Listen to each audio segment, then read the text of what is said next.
a black businessman, returning from a successful conference, steps into the airport with nothing but a sense of pride and accomplishment.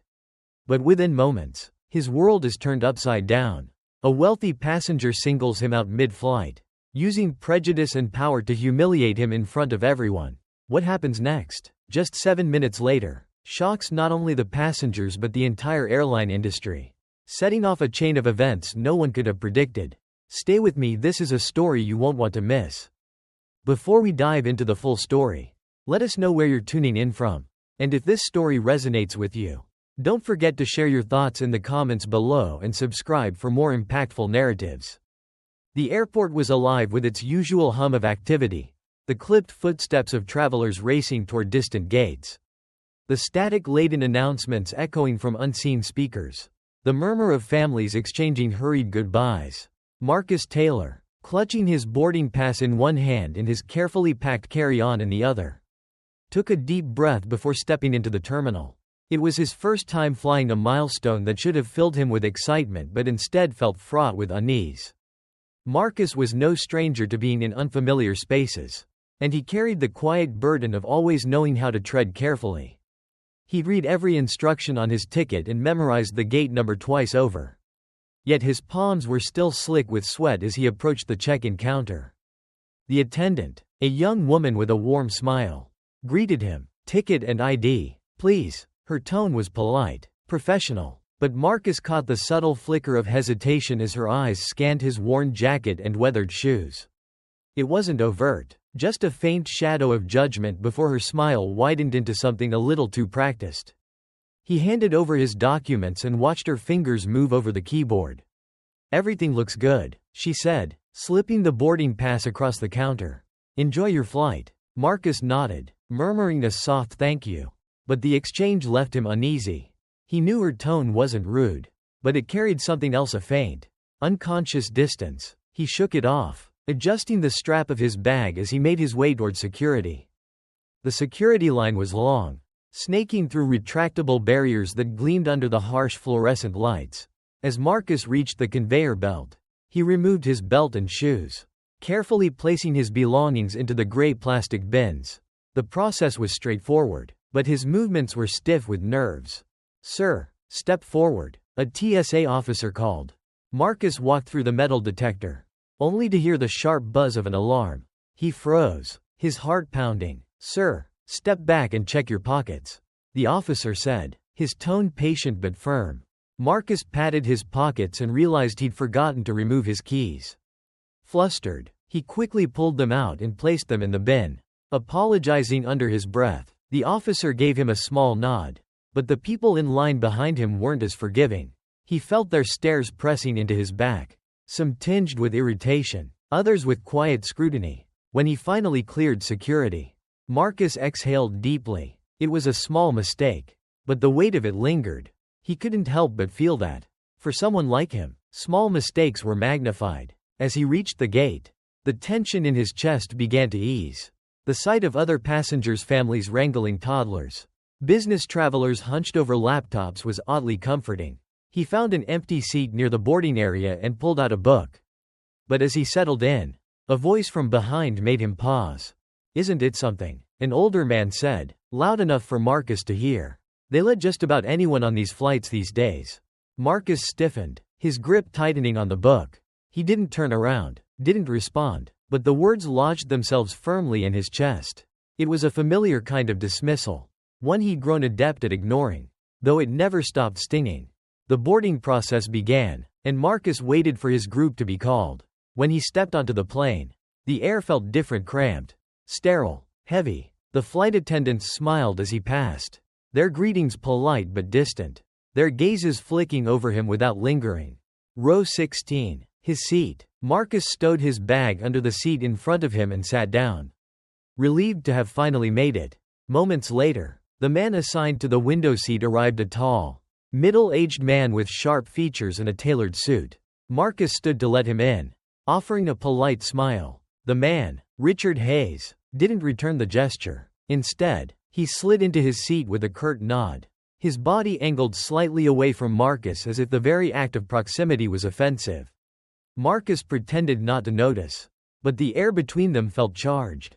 The plane filled quickly, and the hum of conversation ebbed and flowed around them. Marcus tried to focus on his book, but he could feel Richard's gaze flicker toward him every so often. When the flight attendant began the safety demonstration, Richard leaned toward the aisle, flagging her down. "I need to switch seats," he said, loud enough to draw the attention of nearby passengers. The attendant hesitated, her smile faltering. "I'm sorry, sir. The flight is full." Richard's eyes darted toward Marcus, his expression tight. "This won't do," he muttered, leaning back in his seat with a heavy sigh. His words weren't directed at Marcus, but they didn't need to be. The message was clear. Marcus kept his gaze fixed on the page in front of him, though he hadn't read a single word. The subtle hostility in Richard's tone, the kind that was easy to dismiss as harmless by anyone who wasn't its target, settled over Marcus like a familiar shadow. It was the kind of prejudice that didn't shout, didn't threaten, but made its presence known in every clipped word and disapproving glance. As the plane taxied toward the runway, Marcus gripped the armrest, steadying himself against the turbulence of both the aircraft and the moment. The flight had only just begun, but he could feel the tension mounting, each interaction sharpening the edges of an unspoken divide. The engines roared to life, and the plane began its ascent. Marcus closed his eyes, trying to focus on the thrill of flying for the first time. But beneath the hum of the engines, he could still hear the faint echoes of Richard's sighs, the disapproval in his every movement. It wasn't the words themselves that lingered, it was what they represented. A lifetime of subtle exclusions, of spaces that demanded he prove his worth just to be tolerated. For Marcus, the flight was no longer just about reaching his destination. It was a reminder of the quiet battles waged every day, in places as ordinary as an airport terminal or a middle seat on a plane. And this, he knew, was just the beginning. The plane leveled off, the hum of the engines steadying as the seatbelt sign blinked off. Passengers around Marcus settled into their routines, books opened, headphones slipped on, and laptops booted up. It was a world unto itself, suspended 35,000 feet above the ground, where time moved strangely, and everyone pretended the closeness didn't suffocate. Marcus tried to do the same, focusing on his book as if the words could shield him from the tension radiating from his seatmate. Richard Hayes. Richard sat stiffly, his body turned slightly away from Marcus, his elbow resting firmly on the shared armrest. It wasn't just the physical space he dominated, it was the air itself. Every sigh, every pointed glance toward Marcus's hands or book, was an unspoken commentary. "Unbelievable," Richard muttered, just loud enough for Marcus to hear, though not loud enough to demand acknowledgement. It was the kind of muttering meant to imply Marcus's very presence was an affront. Marcus stayed quiet, his eyes glued to the page in front of him. He'd learned long ago that responding to men like Richard was often a losing battle. Yet the silence that followed wasn't peace, it was a kind of heavy restraint. A calculation of how much indignity one could bear without breaking. The flight attendants began their first pass through the cabin, offering refreshments. Marcus hadn't realized how thirsty he was until they stopped at his row. "What can I get you?" the flight attendant asked with a practiced smile. "A coffee, please," Marcus replied. Richard, who had been staring out the window, turned abruptly. "Make that too," he said, cutting in before the attendant could move on.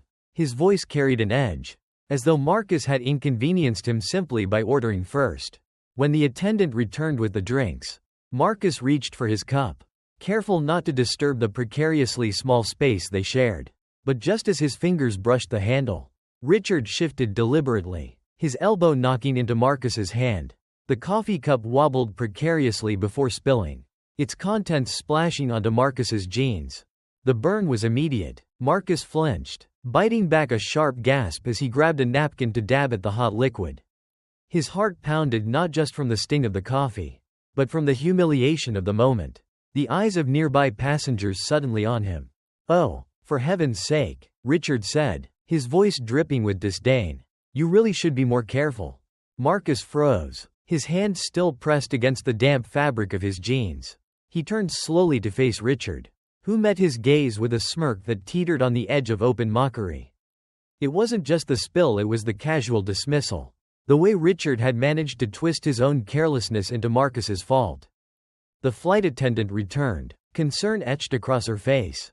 "Are you all right, sir?" she asked Marcus. "I'm fine," Marcus said quickly, though his voice betrayed the tightrope he was walking. He didn't want to escalate the situation. Didn't want to give Richard more ammunition. "I'm sure he's fine," Richard interjected, waving dismissively. "No need to make a fuss." The flight attendant's eyes narrowed slightly as she looked between them, sensing the undercurrent of hostility. "If you need anything, please let me know," she said to Marcus, her tone softening. Marcus nodded, grateful for her kindness but acutely aware of how powerless he felt. The moment she walked away, Richard leaned back in his seat, folding his arms with a smug expression. "Some people don't belong in places like this," he muttered under his breath. For Marcus, those words weren't just an insult, they were a weight. They carried the echoes of 100 other slights. 1,000 other moments when he'd been made to feel like he was trespassing in spaces that should have been open to him. The plane's engines hummed, but the silence between him and Richard grew heavier. Marcus gripped the armrest, willing himself to stay composed. But inside, something simmered, a quiet rebellion against the unspoken rules that men like Richard wielded so effortlessly. Across the aisle, an older black woman caught Marcus's eye. She gave him a small, encouraging nod, as if to say, "I see you. I know this weight too." It was a fleeting moment, but it steadied him. As the flight continued, Richard's behavior escalated in subtler ways.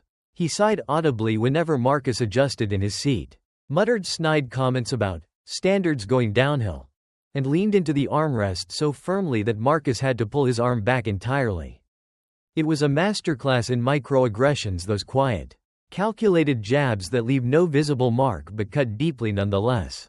And as much as Marcus tried to ignore it, the tension was suffocating. When the food carts came through, Marcus decided to order a sandwich, hoping the small act of eating might provide some distraction.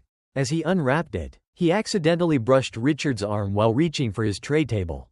Richard recoiled as if Marcus had struck him. "Can you not?" he snapped, his voice loud enough to draw attention from nearby passengers. Marcus opened his mouth to respond, but the words caught in his throat. What was there to say? That he hadn't meant to? That he was tired of apologizing for simply existing in a space Richard believed belonged to him?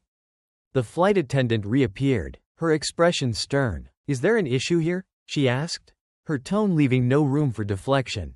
"No issue," Marcus said quickly, his voice calm but firm. Richard, however, leaned back in his seat with an exaggerated sigh. "It's just getting a bit crowded. That's all." The flight attendant's gaze lingered on Richard for a moment before she turned to Marcus.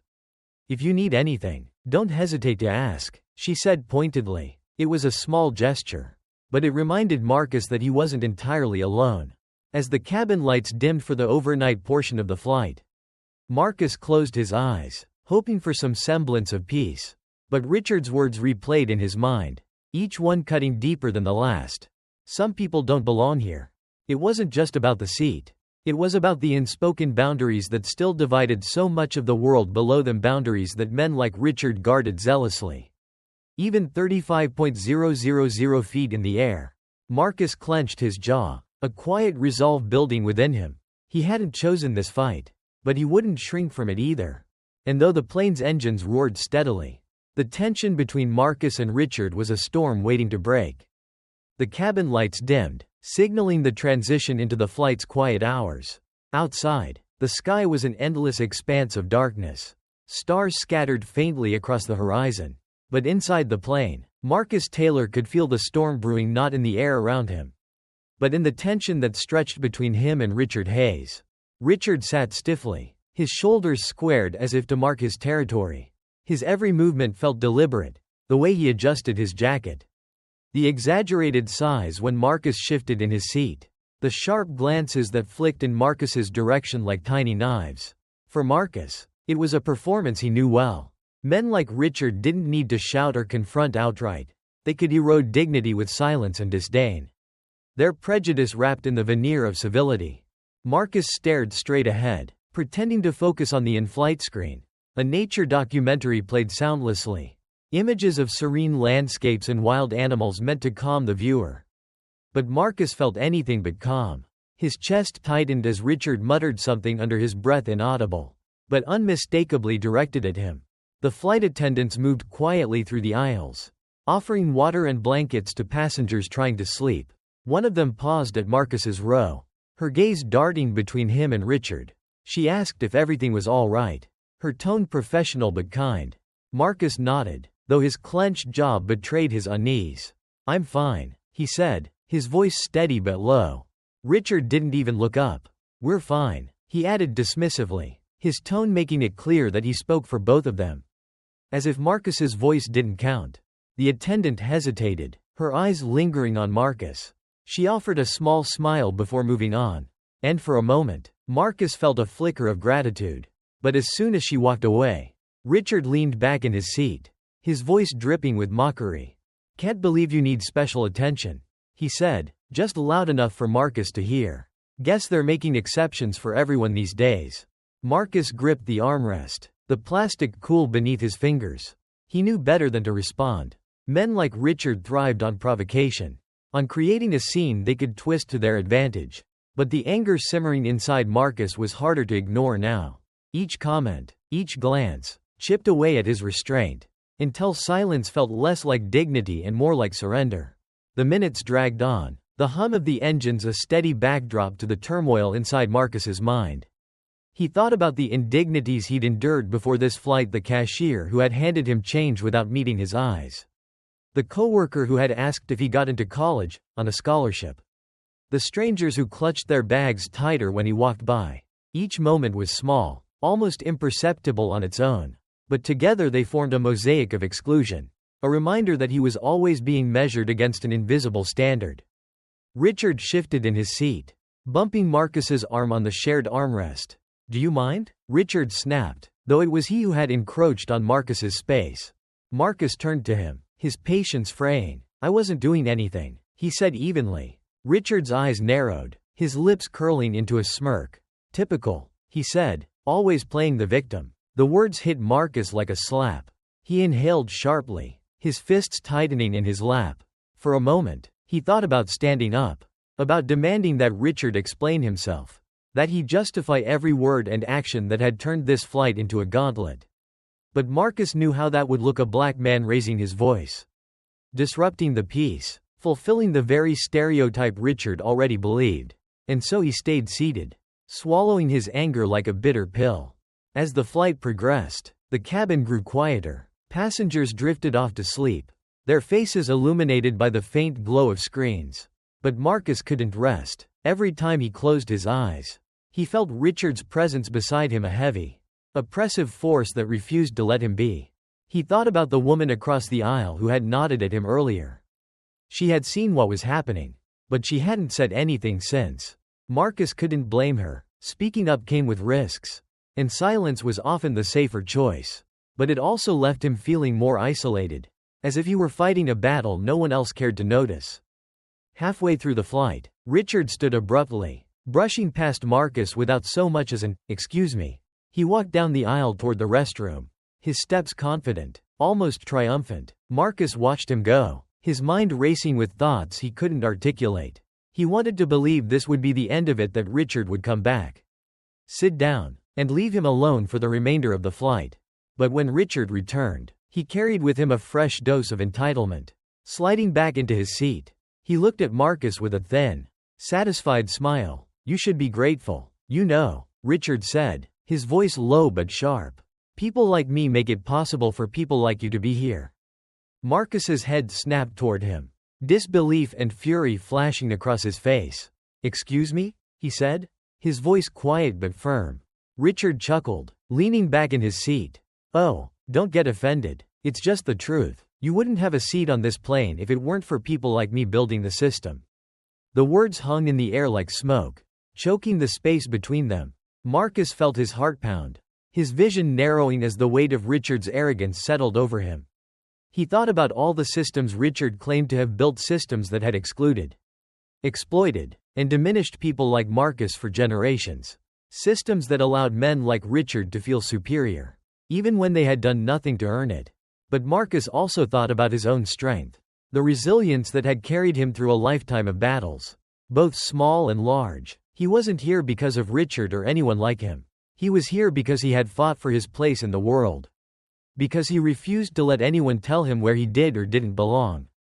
"I earned this seat," Marcus said finally, his voice steady. "Just like you did." Richard scoffed, rolling his eyes. "Sure you did," he muttered, turning toward the window. But Marcus didn't need his validation.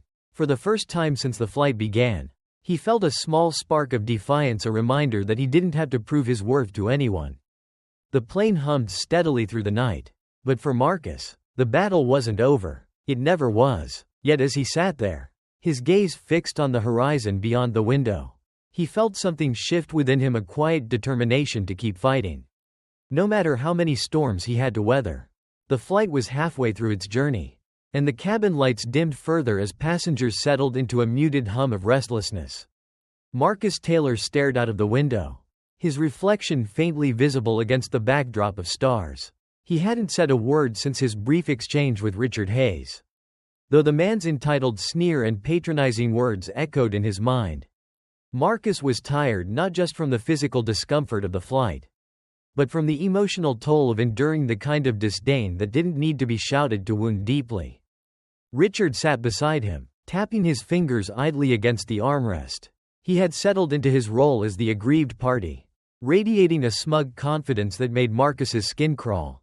Every sigh, every pointed adjustment of his seatbelt, was a performance meant to draw attention to the inconvenience of sharing space with someone he considered unworthy.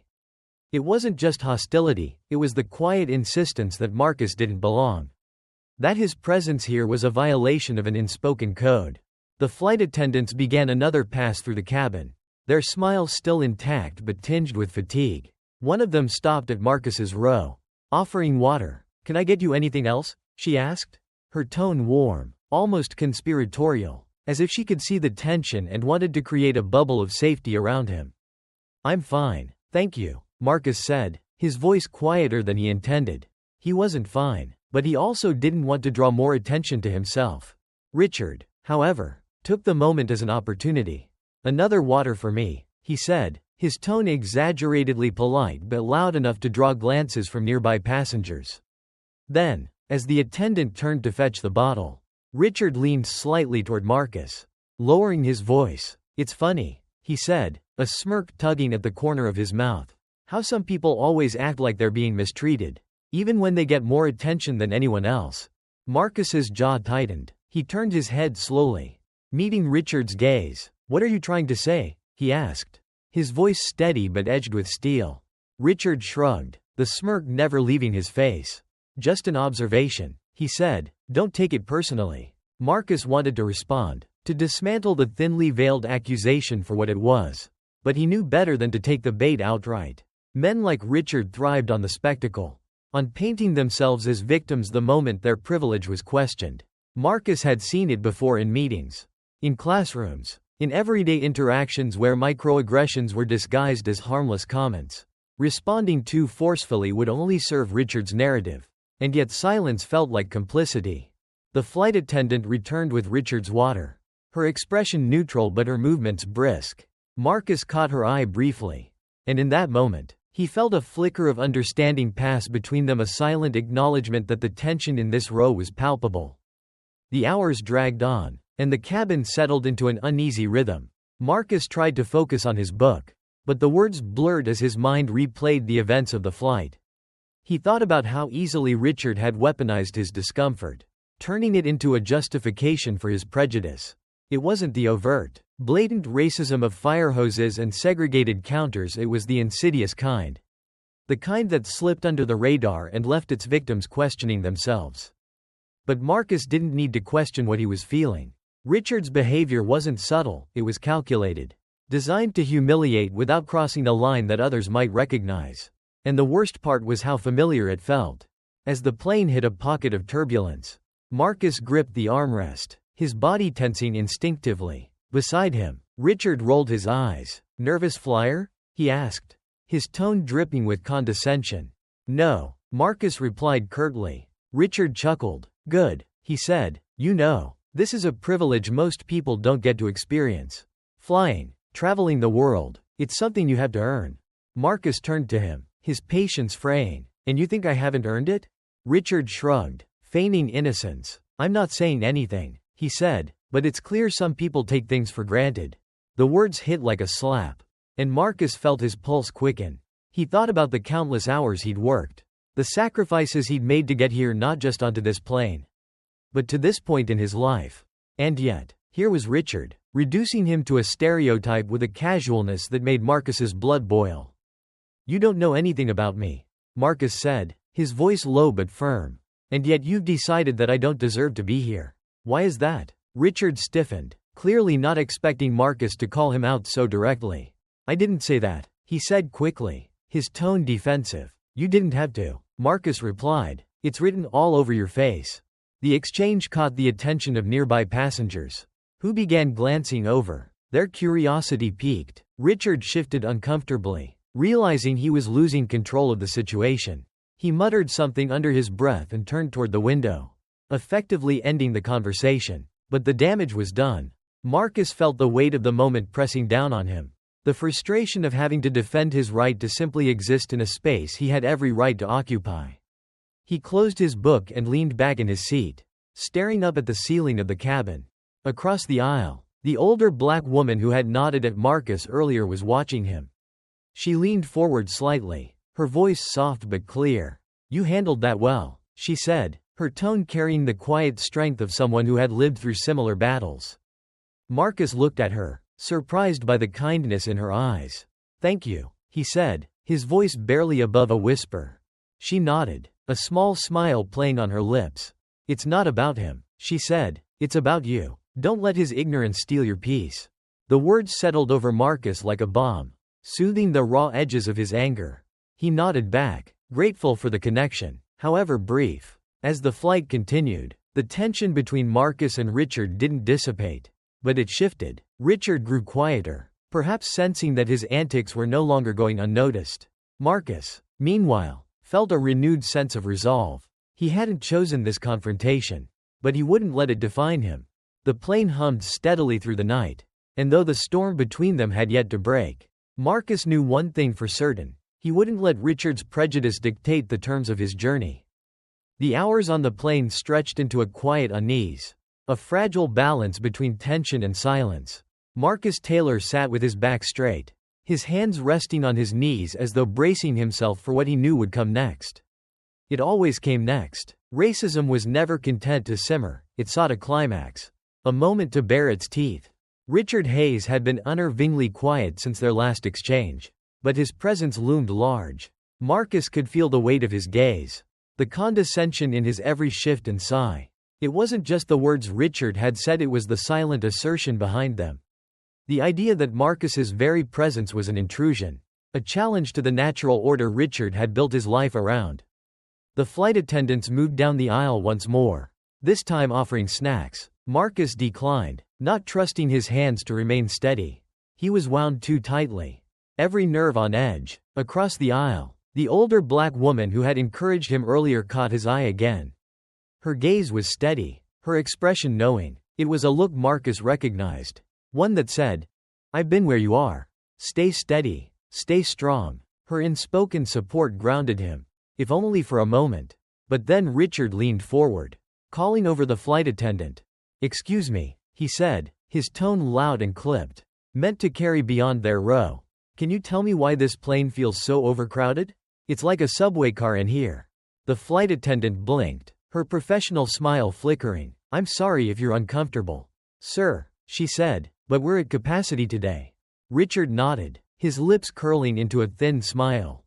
"Capacity," he repeated. "I suppose that explains it. You know, the standards for air travel really aren't what they used to be. Letting just anyone on these flights these days." Marcus's fingers curled into his palms, the words cutting through him like a blade. He kept his gaze fixed on the back of the seat in front of him, refusing to give Richard the satisfaction of a reaction.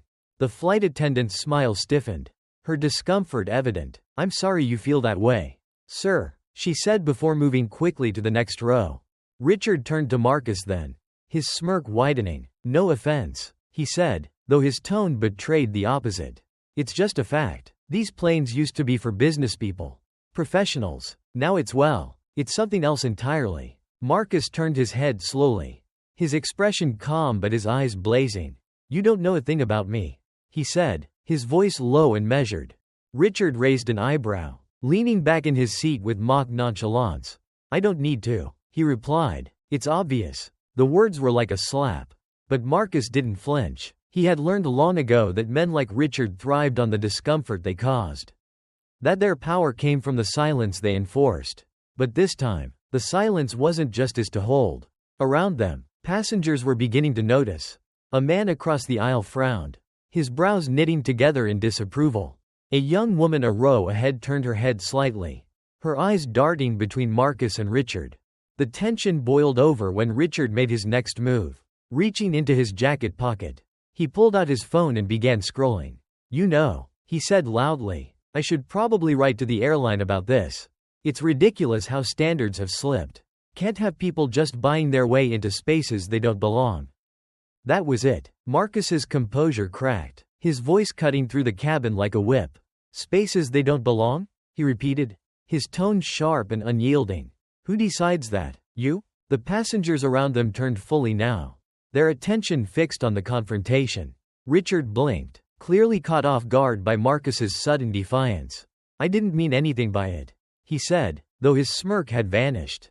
It's just an observation. No, Marcus said, leaning forward. It's more than that. It's you trying to push me out of this space because you think it's yours. Because you think I don't deserve to be here. Richard's face turned red, his composure faltering. That's not what I said, he protested, though his voice wavered. You didn't have to. Marcus shot back. You've been saying it with every glance, every word, every sigh since this flight started. You don't see me as a person, you see me as a problem. The cabin was silent now. The murmurs of earlier passengers replaced by a thick, suffocating stillness. Even the flight attendants had paused their work, their gazes fixed on the scene unfolding. Richard looked around, realizing the spotlight was on him. He straightened in his seat, trying to regain his composure. Listen, he said, his voice tight. I'm not the bad guy here. I'm just saying what everyone's thinking. No, Marcus said, his voice steady. You're saying what you're thinking. Don't drag anyone else into your bigotry. The words hung in the air, heavy and undeniable. Richard's mouth opened and closed, as though searching for a retort but finding none. He glanced around the cabin, his discomfort palpable as he realized that no one was coming to his defense. The man across the aisle shook his head in disapproval. The young woman in front of them whispered something to her seatmate, her expression one of quiet outrage. One of the flight attendants stepped forward then, her face composed but her eyes flashing with determination. Gentlemen, she said, her voice firm, is there an issue here? No issue, Marcus said, his tone cool and composed. Just a man trying to claim more space than he's entitled to. Richard bristled but said nothing, his gaze dropping to his lap. The flight attendant looked between them for a moment before nodding. If there's any further disturbance, I'll have to notify the captain, she said, her tone making it clear that the warning was directed at Richard. As she walked away, the silence in the cabin remained, but it was no longer suffocating. It was charged with a new energy, a quiet solidarity that Marcus could feel in the glances and nods of the passengers around him. For the first time since the flight began, he felt the weight of Richard's disdain begin to lift. Marcus leaned back in his seat, his heart still racing but his resolve unshaken. He hadn't wanted this fight, but he hadn't shied away from it either. Across the aisle, the older woman gave him another nod, her expression one of quiet pride. Richard sat rigidly beside him, his hands clenched into fists. He didn't say another word for the remainder of the flight. Marcus didn't need him to. The silence was victory enough. The flight finally touched down, its wheels kissing the tarmac with a jarring sense of finality. As the cabin lights brightened and the flight crew made their announcements, Marcus Taylor felt a rush of relief mingled with dread.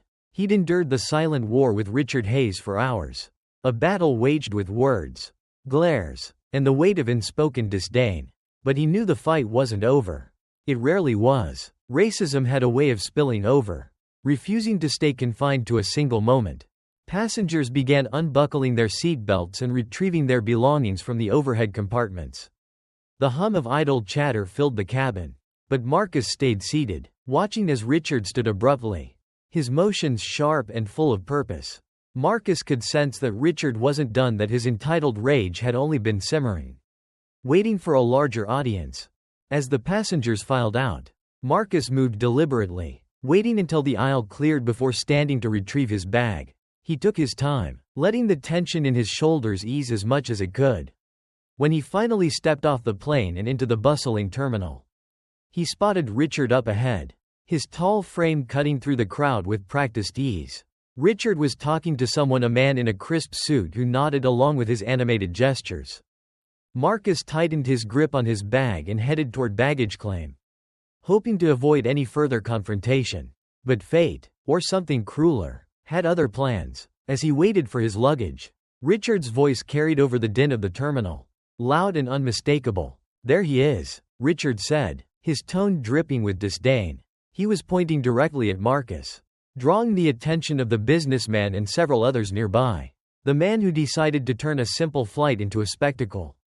Marcus froze, his stomach knotting. He turned slowly, meeting Richard's gaze. The crowd around them stilled, sensing the confrontation about to unfold. "I didn't turn anything into a spectacle," Marcus said, his voice calm but firm. "You did that all on your own." Richard scoffed, shaking his head. "Oh, here we go again," he said, loud enough for everyone to hear. "Playing the victim, that's all you people ever do." The words hit like a slap, reverberating through the air. The crowd stirred, some shifting uncomfortably, others leaning in to watch the unfolding drama. Marcus felt the familiar heat of anger rising in his chest, but he forced himself to stay composed. He wasn't going to let Richard control the narrative, not here. "Not now. You don't know a thing about me," Marcus said, stepping closer to Richard. His voice was measured, but his eyes burned with quiet fury. "But that didn't stop you from deciding I don't belong, did it?" Richard crossed his arms, his smirk returning. "I don't need to know you," he said. "It's obvious." The crowd murmured, their whispers a low hum that underscored the tension. An older man in a baseball cap frowned deeply, shaking his head. A young mother pulled her child closer, her expression a mix of concern and disbelief. Marcus caught snippets of their conversations, fragments of support and indifference alike. "Someone needs to put him in his place," one voice said, though it wasn't clear who they were referring to. "This is exactly what's wrong with people today," another muttered. A security officer approached then, his uniform pressed and his expression neutral. "Is there a problem here?" he asked, his tone calm but firm. "No problem," Marcus said quickly. "Just a man trying to draw attention to himself." Richard bristled, turning to the officer. "No, there's definitely a problem," he said, his voice rising. "This man has been harassing me since the flight. He's aggressive, entitled, and frankly, I don't feel safe around him." Marcus blinked, stunned by the audacity of the lie. "You don't feel safe?" he repeated, his voice incredulous. "You've been harassing me from the moment I sat down." The security officer held up a hand, his eyes flicking between them. "Let's keep this civil," he said. "I'll need to hear both sides." Richard launched into a rehearsed tirade, painting himself as the victim of an unprovoked attack. He spoke with a confidence that came from years of privilege, his words dripping with self-righteousness. Marcus watched, his jaw clenched, as Richard twisted the events of the flight into a narrative that suited him. When it was Marcus's turn to speak, he kept his tone steady, recounting the insults, the passive-aggressive jabs, and the outright hostility he'd endured. He didn't embellish or exaggerate, he didn't need to. The truth was damning enough on its own. As Marcus spoke, a few passengers from the flight gathered nearby, their faces alight with recognition. One of them, a middle-aged woman with silver-streaked hair, stepped forward. "I was on that flight," she said, her voice clear and unwavering. "And I can tell you exactly what happened. This man," she gestured toward Marcus, "was nothing but polite and patient the entire time. That one," she pointed at Richard, her voice sharpening, "was the problem." The crowd stirred again, this time with a ripple of agreement. Another passenger stepped forward, a younger man in a hoodie. "Yeah, I saw it too," he said. He kept provoking him, saying all kinds of disrespectful stuff. Richard's face turned crimson, his smirk faltering. "This is ridiculous," he said, his voice cracking. "They're all just trying to gang up on me." The security officer raised a hand again, silencing him. "I've heard enough," he said, turning to Richard. He added, "Sir, I'm going to ask you to leave the area. Any further disruption, and I'll have to escort you out." Richard's mouth opened and closed like a fish gasping for air. but no words came out. Finally, he turned on his heel and stalked away. His earlier confidence drained. The crowd watched him go, their whispers following him like a shadow. Marcus stood there for a moment, the tension in his body slowly ebbing away. The older woman who had spoken up earlier placed a hand on his arm. Her touch light but grounding. "You handled that well," she said softly. "Better than I would've." Marcus nodded, a faint smile tugging at the corners of his mouth. "Thank you," he said, "for speaking up." She smiled back. "We have to look out for each other," she said, "especially in times like these." As Marcus retrieved his luggage and walked toward the exit, he felt a sense of release, not triumph. Exactly, but something close to it. The confrontation with Richard had been draining, but it had also revealed something important. For every Richard Hayes in the world, there were people willing to stand up, to speak out, to fight against the quiet, insidious forces of prejudice. Stepping out into the open air, Marcus took a deep breath, letting the cool breeze wash over him. The battle wasn't over, he knew that. It never truly was, but in this moment, he felt a glimmer of hope. And for now, that was enough. The airport terminal was a swirl of motion, hurried travelers clutching bags. The static crackle of intercom announcements. The chatter of families reuniting. Amid the chaos, Marcus Taylor walked with deliberate steps, his luggage rolling smoothly behind him. The confrontation with Richard Hayes was still fresh in his mind, the tension lingering in his chest like the memory of a storm. He thought of the passengers who had stood up for him, the woman's firm voice cutting through Richard's narrative like a blade. It was a reminder of both how far they'd come and how far they had yet to go. Marcus made his way to the car rental counter, his focus narrowing to the practicalities of the moment. He handed over his ID and reservation number, the attendant's fingers flying over the keyboard as they processed his request. It was a small relief to engage in something neutral, free from the weight of judgment. But as he waited for his receipt, a voice cut through his momentary reprieve. "Well, if it isn't Mr. Taylor." Marcus turned sharply, his heart sinking as he recognized Richard Hayes standing a few feet away. Richard's face was flushed, his tie slightly askew, as though he had hurried over to confront him. Behind him, a younger man in a crisp blazer hovered uncertainly, clearly uncomfortable with whatever was about to unfold. Marcus squared his shoulders, his voice calm but firm. "What do you want, Richard?" Richard smirked, his arrogance rekindled. "Just thought I'd clear the air," he said, his tone dripping with insincerity. "You made quite the scene back there, and I wouldn't want you to think it was personal."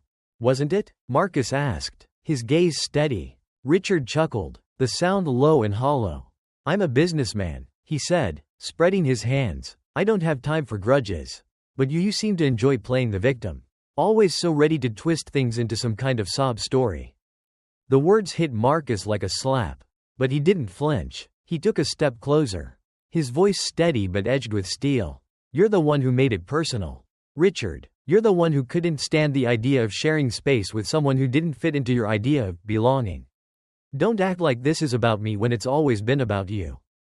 Richard's smirk faltered, the mask slipping just enough for Marcus to see the simmering anger beneath. The younger man in the blazer cleared his throat, stepping forward as though to intervene. "Maybe we should just leave it," the man said quietly, his eyes darting between them. "It's been a long day." But Richard ignored him, his voice rising. "You people always make everything about race," he said, his tone sharp and bitter. "I didn't say anything racist.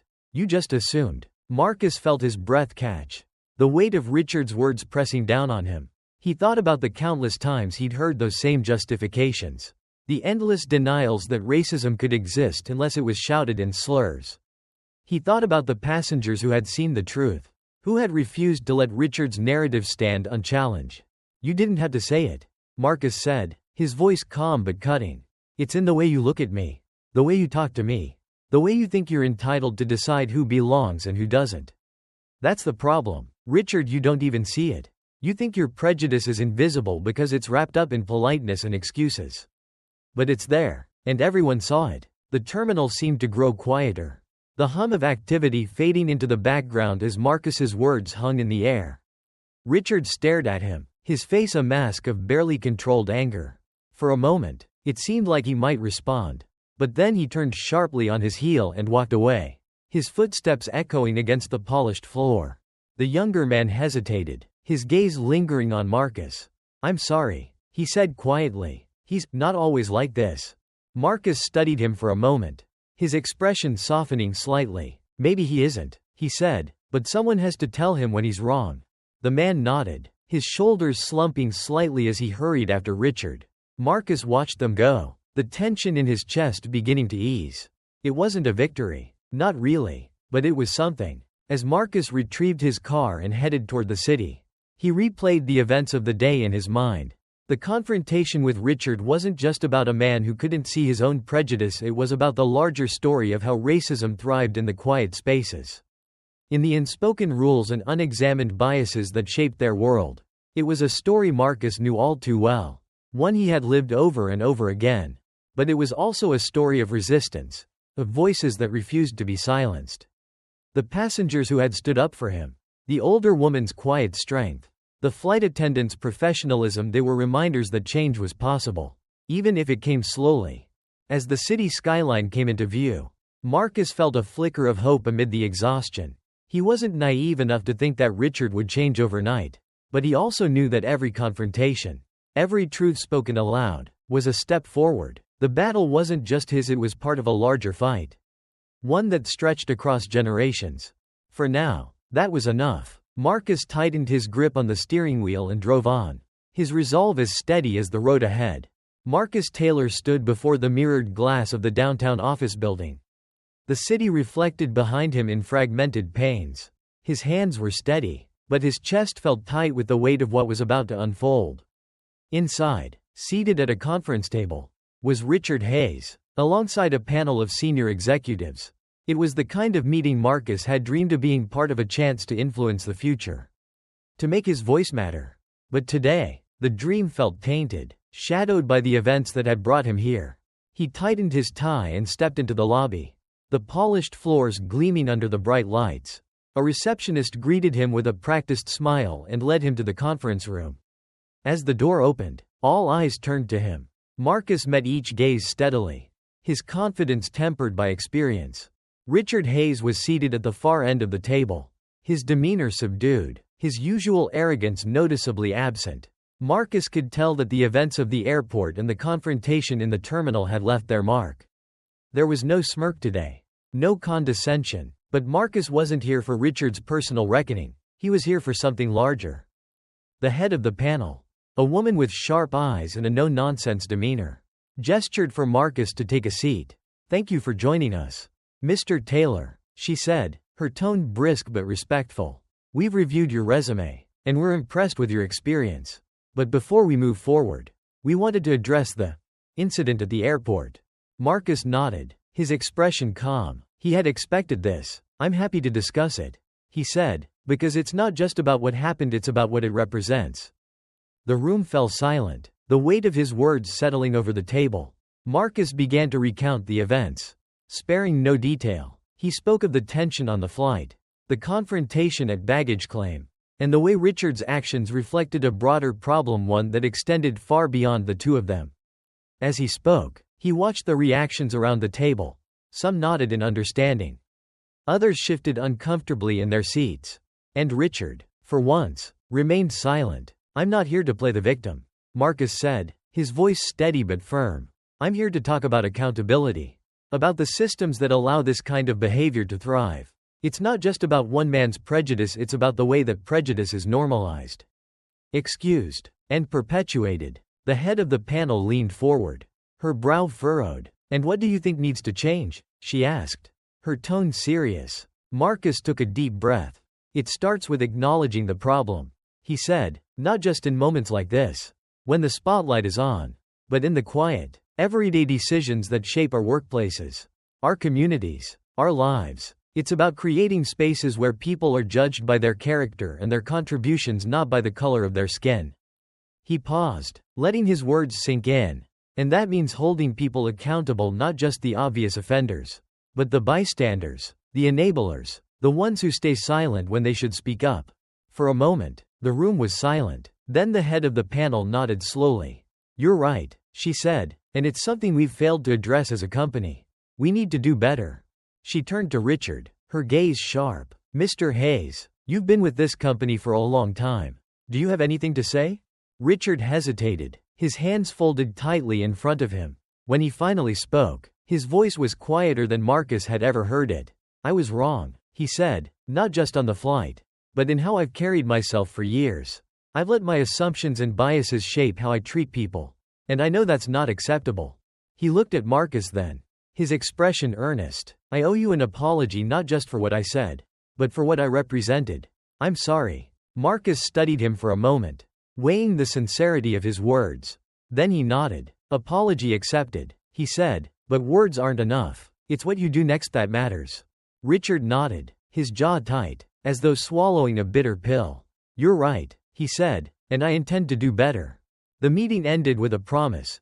The company would implement new policies to address bias and discrimination, starting with mandatory training for all employees.